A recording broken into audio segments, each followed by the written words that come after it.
Hola estimados en Cristo, ¿cómo están ustedes? En esta ocasión quiero compartir con ustedes un texto bíblico, pero muy especial.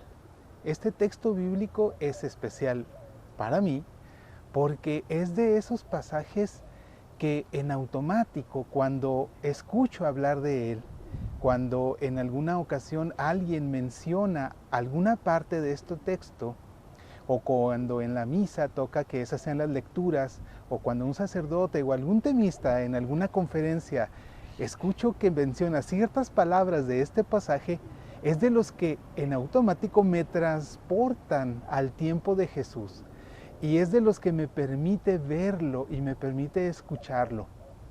Hay otros textos que tienen este efecto en mí, pero este en especial es uno de los que más, porque implica algo que en mí es importante, caminar. El ir caminando específicamente por un paraje. Aquí no menciona un paraje, sin embargo yo lo veo. A ustedes quizá les pasa, a ustedes quizá les va a pasar cuando escuchen hablar de este texto, y los invito a que permitan eso, que permitan que este pasaje los lleve a los tiempos de Jesús y que caminen junto con Él y con quienes caminó en esa ocasión. Vayamos pues cada uno de nosotros al lado de ellos, caminando, escuchando lo que dicen, y cuando lo invitan a quedarse, ahorita vamos a ver en qué momento sucedió eso, pasemos, aceptemos también esa invitación nosotros y entremos al lugar en donde se va a desarrollar parte de la acción que nos menciona este texto bíblico. ¿En dónde lo encontramos? Lo encontramos en el libro de Lucas, en el capítulo 24, y vamos a leer del versículo 13 en adelante. Ese mismo día, 2 discípulos iban de camino a un pueblecito llamado Emaús, a unos 30 kilómetros de Jerusalén, conversando de todo lo que había pasado. Mientras conversaban y discutían, Jesús en persona se les acercó y se puso a caminar a su lado, pero algo impedía que sus ojos lo reconocieran. Jesús les dijo: ¿qué es lo que van conversando juntos por el camino? Ellos se detuvieron con la cara triste. Uno de ellos, llamado Cleofás, le contestó: ¿cómo así que tú eres el único peregrino en Jerusalén que no sabe lo que pasó en estos días? ¿Qué pasó?, preguntó Jesús. Le contestaron: todo ese asunto de Jesús Nazareno. Este hombre se manifestó como un profeta poderoso en obras y en palabras, aceptado tanto por Dios como por el pueblo entero. Hace unos días los jefes de los sacerdotes y los jefes de nuestra nación lo hicieron condenar a muerte y clavar en la cruz. Nosotros esperábamos creyendo que Él era el que ha de libertar a Israel, pero a todo esto van 2 días que sucedieron estas cosas. Palabra de Dios. Hasta aquí vamos a leer. Miren cómo si nos transportamos al tiempo de Jesús y caminamos con ellos, yo no les voy a decir cómo yo me imagino que es ese camino. Cómo me imagino que van los discípulos tristes, agobiados. Ustedes imagínenlo como ustedes quieren, como ustedes quieran. No sé si es desértico, si es un camino seco con piedras a los lados, o si es un camino arbolado, precioso, un bosque, como ustedes quieran. Ahí van caminando esos discípulos. Van tristes. ¿Por qué? Porque Jesús había muerto, porque habían puesto sus esperanzas en Jesús de que iba a ser el libertador de su pueblo. Habían creído en Él, habían estado cerca de Él y lo habían visto hacer maravillas, y sin embargo, lo detuvieron y lo mataron. Y Jesús no evitó eso, se dejó atrapar, se dejó matar. Para este momento cabe aclarar que ellos todavía no conocían que Jesús había resucitado y que ya algunos discípulos y algunas mujeres lo habían visto. Ellos iban tristes aún todavía sin saber esto. Ahora bien, nosotros muchas veces vamos por nuestra vida también sintiéndonos así tristes. Y ese es el camino del que habla. Ese camino que van recorriendo los discípulos de Emaús, que es el pueblo al que iban, ahí van caminando el camino y es nuestra vida. Y a veces vamos sintiendo que Dios nos ha defraudado, que Jesús nos ha defraudado. Vamos sintiendo que todas esas maravillas que nos habían hablado de Él, todos esos milagros que nos habían contado que había hecho en otros, o quizá incluso lo hemos visto hacer milagros, nosotros mismos lo hemos visto hacer milagros o ha hecho milagros en nuestra vida, pero en este momento no. Vamos caminando por nuestra vida enfermos, tristes, doloridos, abandonados, desesperanzados, desilusionados, negados por nuestra familia, batallando por un trabajo, batallando por tener el sustento para nuestra familia. Ahí vamos en ese momento y tenemos ya tiempo pidiéndole a Jesús: oye Jesús, has hecho maravillas en otros momentos de mi vida, ¿por qué no me escuchas? Dios mío, ¿por qué no me oyes? Señor, ¿por qué permitiste que falleciera este familiar mío? ¿Por qué permitiste que pasara esta desgracia? ¿Por qué permitiste que se burlen de mí? ¿Por qué has permitido esto, Señor? Yo pensé que tú ya nunca te ibas a separar de mí. Yo pensé que iba a ser siempre acompañado ya por ti. Que tú eras efectivamente el Hijo de Dios, el que iba a venir a salvarme, a sanarme y que ya siempre iba a estar contigo y tú conmigo. Ahí vamos, como esos discípulos por la vida tristes. Ya conocíamos a Jesús, ya conocían ellos a Jesús, ya lo habían visto hacer sus maravillas. Quizá de ahí su tristeza mayor, ya lo habían visto hacer milagros, multiplicar pan, curar enfermos, hacer que ciegos vieran. Había hecho muchas cosas y ellos lo habían visto. Y habían escuchado de otras que no habían visto, habían escuchado de cosas que Jesús había hecho. Sin embargo, ahora estaba muerto. Ya no lo iban a ver, ya no estaba ahí para hacerles milagros, ya no estaba ahí para hablarles, ya no estaba ahí. Y se sintieron tristes, defraudados. Ahora bien, Jesús se acerca a ellos y empieza a caminar con ellos. Y ellos en su tristeza, en su dolor, en su desesperación, en su frustración, no lo reconocen. Y empiezan a caminar juntos y Él les pregunta: ¿qué les pasa? Y ellos le empiezan a decir: es que Jesús, nosotros habíamos puesto nuestras esperanzas, era el que iba a venir a libertarnos, era el Mesías esperado, era lo que habíamos esperado en nuestra vida para que nuestra vida fuera feliz, para que fuera mejor, para que nuestra vida y la de los nuestros cambiara y nos hiciera el milagro y nuestros hijos fueran bien portados y fueran hombres de provecho y en nuestros negocios prosperaran. Y sin embargo, hace tiempo que no lo vemos. Y Jesús viene y nos acompaña en nuestro propio camino a Emaús, en ese camino que tú has visto ahorita por el que van caminando los discípulos y Jesús. Vamos caminando, vas tú también caminando y Jesús, al igual que a ellos, así como viste en tu mente que se acercó a estos discípulos, se acerca también a ti en tu vida, en ese camino y te dice: ¿qué pasa? ¿Por qué vas tan triste? Y nosotros no lo reconocemos. No nos damos cuenta que es Jesús quien viene y se acerca a nosotros y nos pone quizá su brazo en nuestros hombros y nos dice: ¿qué pasa? ¿Por qué vas tan afligido? Y nosotros, ciegos, con los ojos cerrados, así como ellos, nuestros ojos velados, no lo ven y no lo reconocen. Sin embargo, siguieron caminando y ellos le dijeron: es que Jesús ya se desapareció de nuestras vidas, es que ya lo mataron, no era lo que esperábamos. Y Jesús sigue paseando con ellos y les dice más adelante: entonces les dijo: ¿qué poco entienden ustedes y cuánto les cuesta creer todo lo que anunciaron los profetas? ¿No tenía que ser así y que el Cristo padeciera para entrar en su gloria? Y comenzando por Moisés y recorriendo todos los profetas, les interpretó todo lo que las Escrituras decían de él. Y va así también por nuestro camino y nos va hablando. Y nos sigue recordando las Escrituras.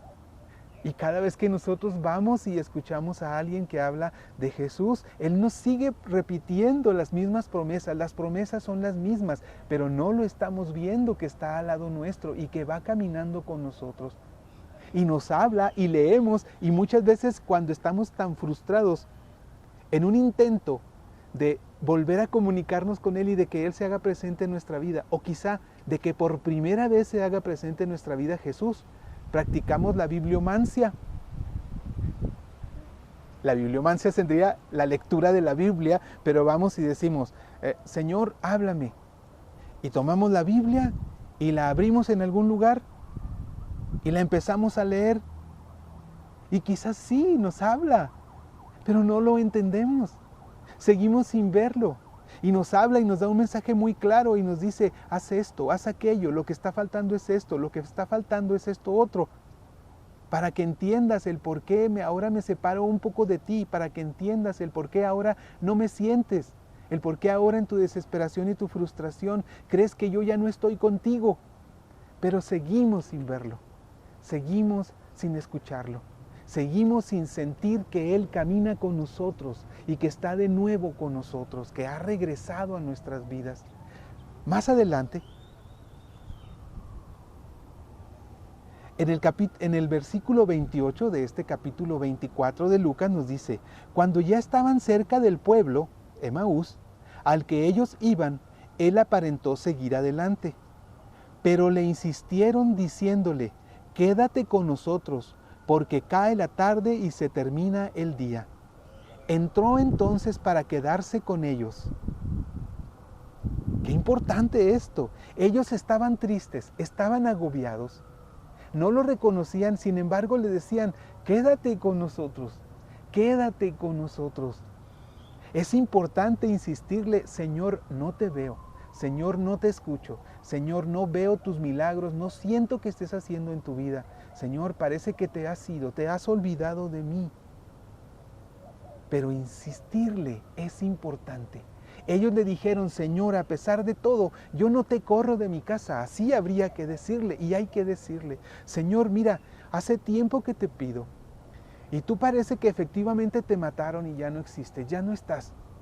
Pero yo te sigo diciendo, Señor, te insisto, quédate en mi casa, quédate en mi casa. No voy a traer yo veladoras que me van a dar en algún lugar para que entre la prosperidad de nuevo a mi casa. No voy a traer yo amuletos que voy a poner luego en algún cajón para que logre que mi esposo, que mi esposa me vuelva a querer como me quería antes. No voy a traer yo nada, Señor, que no sea tuyo. No voy a traer otras cosas, Señor mío, que no sea tu presencia. Señor Jesús, no te veo, estoy triste, pero insisto, quédate en mi casa, aunque no te vea, aunque crea que tú ya te olvidaste de mí.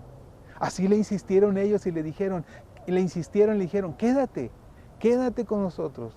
Estamos tristes, estamos frustrados, estamos desesperados, estamos angustiados porque no sabemos qué va a pasar, pero quédate con nosotros.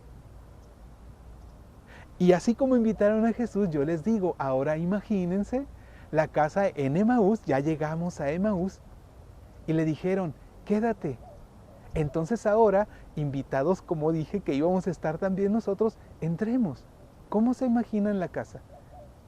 ¿Grande? ¿Pequeña? ¿Iluminada? ¿Poco iluminada? La forma en cómo se alumbraban, porque iba a ser hora de la cena, había mucha luz, había muchas lámparas, había antorchas, velas. Ok, entremos a esa casa que nos hemos imaginado y veamos ahora a los discípulos cenando. Están a la mesa, Jesús entra con ellos. ¿Y qué dice la palabra de Dios en el versículo 30? Una vez que estuvo a la mesa con ellos, tomó el pan, lo bendijo, lo partió y les dio. En ese momento se les abrieron los ojos y lo reconocieron, pero ya había desaparecido. Se dijeron uno al otro, ¿no sentíamos arder nuestro corazón cuando nos hablaba en el camino y nos explicaba las Escrituras? Y en ese mismo momento se levantaron para volver a Jerusalén. Ahí encontraron reunidos a los 11 y a los de su grupo. Estos les dijeron: es verdad, el Maestro resucitó y se dejó ver por Simón. Ellos, por su parte, contaron lo sucedido en el camino y cómo lo habían reconocido al partir el pan. Esta es palabra de Dios. Una vez que estuvo a la mesa con ellos, tomó el pan, lo bendijo, lo partió y se los dio. ¿Qué nos recuerda esto? La última cena.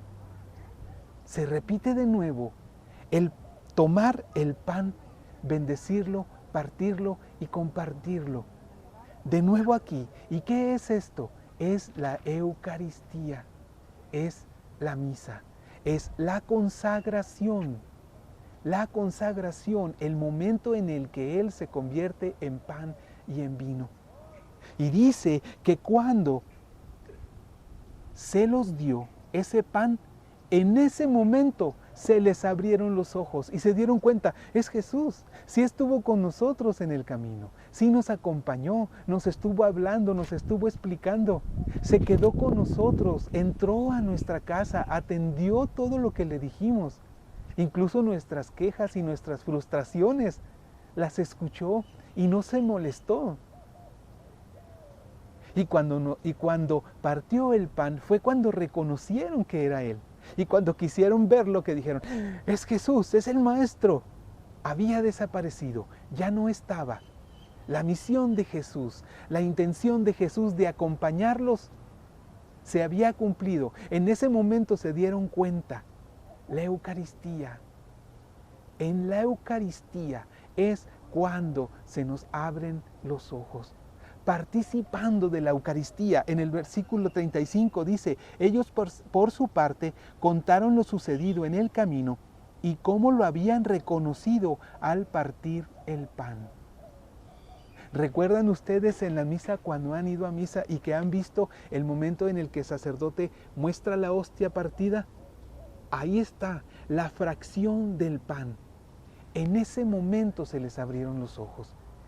Si nosotros vamos por nuestra vida caminando hacia Emaús, frustrados, resentidos, molestos con Dios y con Jesús porque se ha desaparecido de nuestras vidas, ahora ya sabemos cuál es el camino a Emaús. Ahora imagínate, el camino a tu templo, el camino a la capilla, a la parroquia, al templo al que tú vas a misa.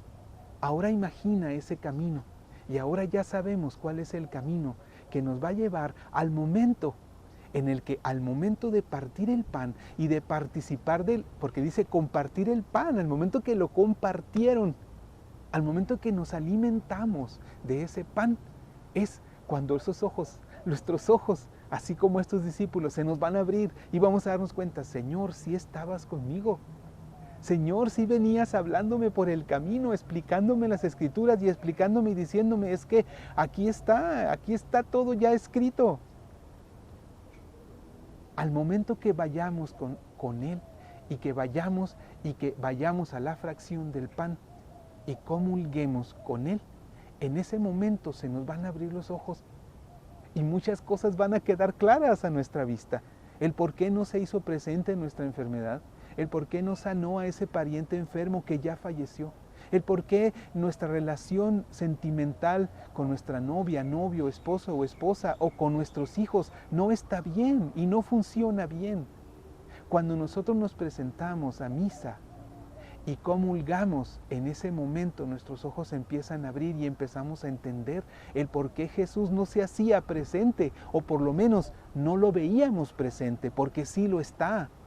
Sí lo está cada momento de nuestra vida, cada paso que damos en nuestra vida lo está, pero no lo vemos. ¿Por qué no lo vemos? Porque nuestros ojos están velados. ¿Por qué? Porque no vamos a la fracción del pan, porque no comulgamos con Él. Amén.